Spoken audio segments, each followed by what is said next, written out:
riflessioni che mi hanno impressionato, perché l'ho incontrato soprattutto lei, il Bonnico, nei lunghi anni in cui sono stato a Bruxelles, cioè lo spirito con cui ha interpretato e ha fatto interpretare il senso dell'unità tra paesi europei, il senso della costruzione del nuovo, con una gioventù che doveva essere orientata verso questo senso di unità, cioè una posizione in cui l'unità religiosa, il dialogo tra religioni che abbiamo visto, si compone con un'apertura di dialogo politico fra diversi paesi che non ho mai trovato in nessun'altra circostanza.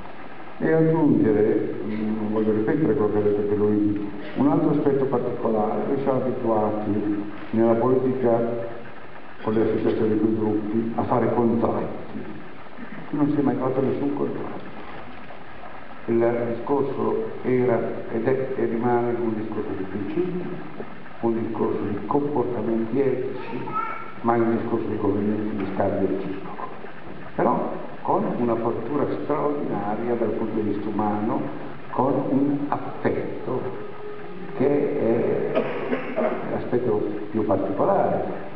Ricordavo adesso con mia moglie le infinite volte in cui in tutti i viaggi all'estero provo sempre le persone che chiamano i focolanini e come sta, salutarlo. Se c'è bisogno siamo qua, nient'altro. Io poi quando ne parlavo con Lucia prendeva anche in giro dicendo sono venuti col tagliolino, con questo stile discreto e non appariscente, ma con una presenza sempre personale, sempre forte. Questo dà veramente il senso dell'unità, non soltanto nelle parole, che sono importantissime, ma nei comportamenti e nella pratica, ed è quello di cui abbiamo bisogno.